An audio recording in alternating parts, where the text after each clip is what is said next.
Hi there and welcome to this video on session planning. My name's Shahid Wahab.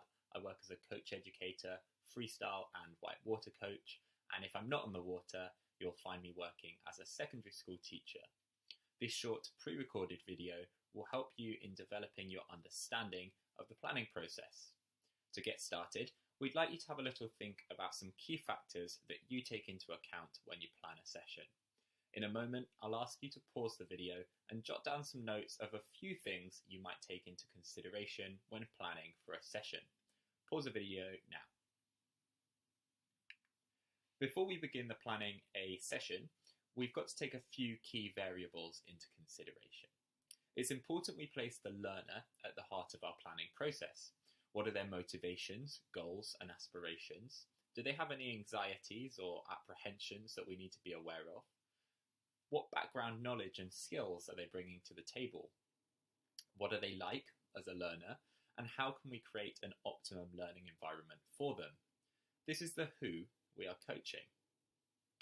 We might then consider the what we need to coach. Is there a specific skill we're looking to build on or up to?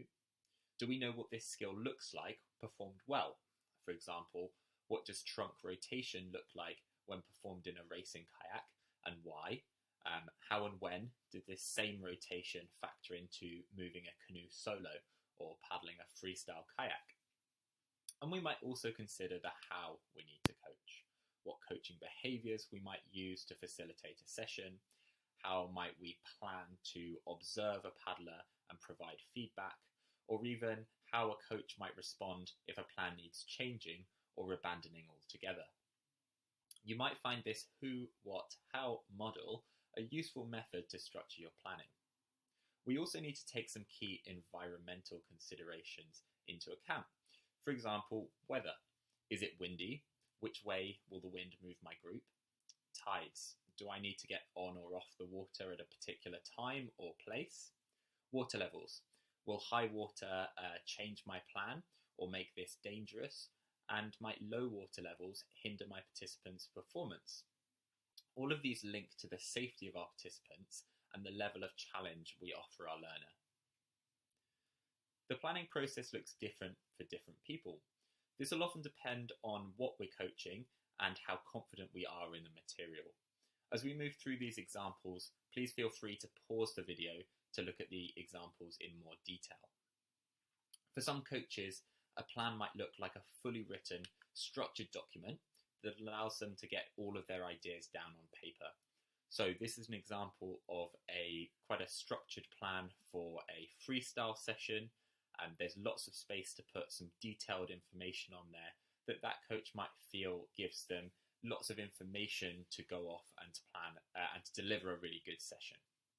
But other people might scribble down some ideas on a post-it or on a beer mat. So this is an example of a solo canoe session with some ideas that the coach might observe and where they might go from there depending on what they observe. And an example of a mind map of a freestyle session on connectivity. So some different areas that the coach might look at in that session. They might have mapped out how these areas link together or where there might be scope to move the session forwards. These kind of bullet point lists, flow diagrams or mind maps are quite a popular way to structure people's thoughts in a more visual way. Some coaches might use voice notes to jog their memory of what they had in store for that learner. So this is an example of a sea kayak coach that's recorded a voice note that they might listen back just prior to the session.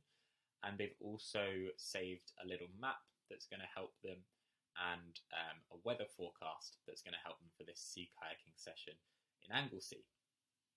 It's important to mention that for many coaches, a plan is done entirely in their head as a mental plan, and there's nothing wrong with that at all. The important thing is that you find a way that works for you. You might use this course as an opportunity to experiment with a style of planning that might be new to you altogether. To ensure that our participants get the most out of our sessions, it's really important that our sessions are progressive. This means that we build on what came before and we anticipate what's coming next. Are we planning for long or medium term development or working on quick fixes? The question to ask yourself whilst you're planning is, where have we come from and where is this learner going?